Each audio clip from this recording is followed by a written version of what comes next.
There are cases that pass through my courtroom and quickly fade into oblivion. But there are some that keep me awake at night wondering how people can be so cruel to their own kind. Ethan Caldwell had been running the Providence Legacy Bank for over a decade when he walked into my courtroom on a gloomy Tuesday morning.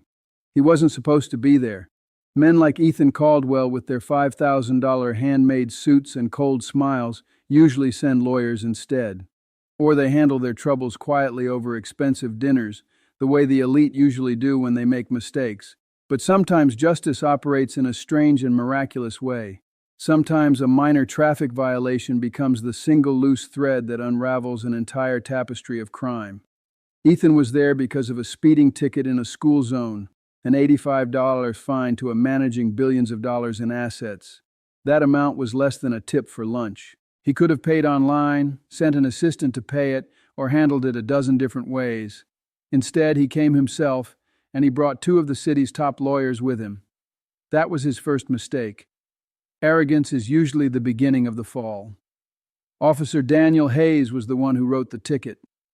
Daniel was a veteran, a quiet man who had been working traffic enforcement for 6 years. He had a reputation for being thorough, never making a mistake with his paperwork. When he saw Ethan's luxury sports car tearing through the elementary school zone at 50 mph while the warning lights were flashing, he did exactly what he was supposed to do. He hit the siren. Ethan Caldwell stepped out of the car, looking not apologetic, but annoyed. He checked his watch, then looked at Officer Hayes as if the officer were a speck of dust on his suit jacket. Officer Hayes's body camera recorded the entire conversation, and that was when Ethan made his second mistake. "Officer," Ethan said, his tone condescending, "I don't think you know who you're stopping. I'm on my way to an emergency meeting with the City Finance Committee.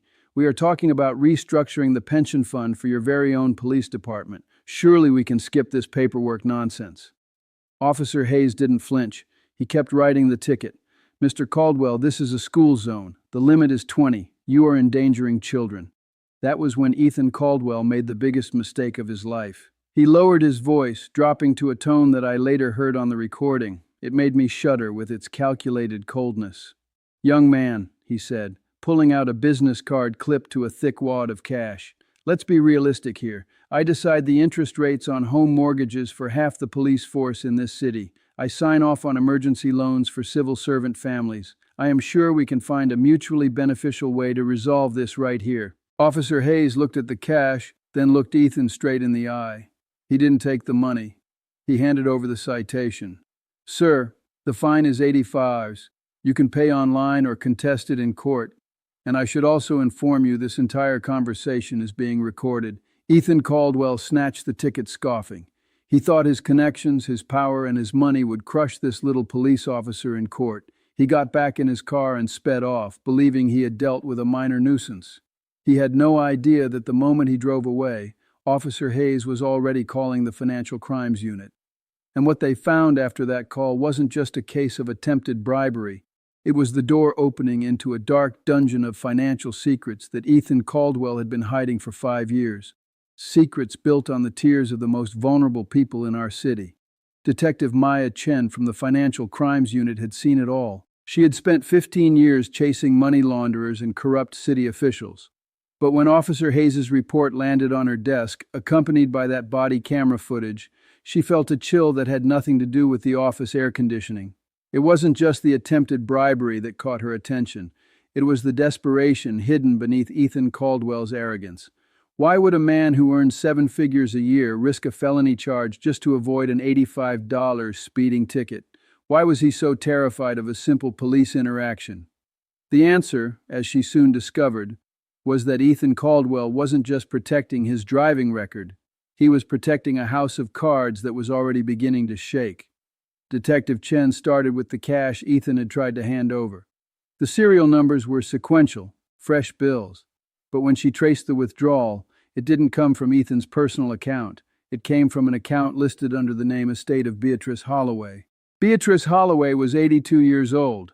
Her husband, a decorated war veteran, had passed away 3 months prior. According to the bank records, Beatrice had supposedly withdrawn $10,000 in cash that morning for personal expenses. But when Detective Chen visited Mrs. Holloway at her modest nursing home, She found a woman who could barely hold a pen, let alone drive to a bank to withdraw a fortune. Mrs. Holloway didn't even know the money was gone. She thought she was destitute. That single thread unraveled a sweater of cruelty that was breathtaking in its scope. Detective Chen expanded the audit. She looked for a pattern. What she found was a systematic algorithm of theft targeting the most vulnerable demographic in Providence. Ethan Caldwell had set up a specialized notification system within the bank's software. It didn't flag high-value investments, it flagged obituaries. Every time a male account holder over the age of 70 passed away, Ethan personally took over the file. He presented himself to the grieving widows not as a banker, but as a family friend and a financial protector. He would offer to consolidate their assets, handle the complex estate taxes, and secure their future. In reality, he was siphoning their life savings into a web of offshore shell companies. He targeted widows because he knew they were overwhelmed by grief, often unfamiliar with their late husband's complex finances and trusting of authority figures. He called it the Legacy Management Program. The investigators called it predatory theft. By the end of the second week, the investigation had grown too big for just the local police. The FBI was brought in. They uncovered over 200 victims. Women who had worked their whole lives. Women whose husbands had fought for this country were now living on cat food and skipping medications because Ethan Caldwell needed another vacation home in the Hamptons. The total amount stolen was staggering, $12 million over 5 years. And the most sickening part, Ethan was using this stolen money to donate to police charities and buy tables at political fundraisers, polishing his image as a pillar of the community with money stolen from the very people the community should have been protecting. When the court date arrived, Ethan Caldwell walked into my courtroom, still wearing that expensive suit, still flanked by his high-priced lawyers. He had no idea that the speeding ticket case was now a federal indictment waiting to happen. He thought he was there to charm a municipal judge. He thought he was untouchable. He was wrong. "Good morning, Mr. Caldwell," I said, leaning forward on the bench. I kept my face neutral, but inside I was struggling to contain the anger that had been building since I read Detective Chen's report. Ethan Caldwell stood up. He buttoned his suit jacket with a practiced fluid motion. He smiled, that polished boardroom smile designed to disarm investors and charm grandmothers. It was the smile of a predator who has never known what it means to be prey. "Good morning, Your Honor," he replied, his voice smooth and confident. "I apologize for taking up the court's valuable time with such a minor matter. My attorneys have advised me to simply pay the fine for the speeding infraction. We have a check prepared for the full amount, plus any administrative fees. I know how busy this court is, and I certainly don't want to delay justice for the other citizens here." It was a masterful performance. In 30 seconds, he had positioned himself as a cooperative, considerate citizen who respected the court's time. Beside him, his lead attorney, a man named Harrison Blake, who charged more per hour than Officer Hayes made in a week, began to reach into his briefcase to produce the check. They wanted to leave. They wanted to bury this incident under a checkbook and walk out the door before anyone asked the hard questions.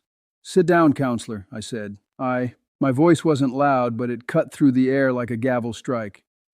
Harrison froze, his hand halfway into his bag. He looked at me, confused. Men like him weren't used to being told to sit down in municipal court. "Your Honor, with all due respect, we are admitting to the violation." I said, "Sit down," I repeated, locking eyes with him until he slowly lowered himself back into his chair. I turned my attention back to the banker. "Mr. Caldwell, I am not interested in your check right now. I am interested in your conversation with Officer Hayes. You are here because of a speeding ticket." "Yes. But the officer's report indicates you attempted to resolve the matter on the side of the road with a mutually beneficial financial arrangement." Ethan didn't flinch. He let out a small, self-deprecating chuckle. "Your Honor, that was a regrettable misunderstanding. Text continues unchanged except all names consistently replaced as above.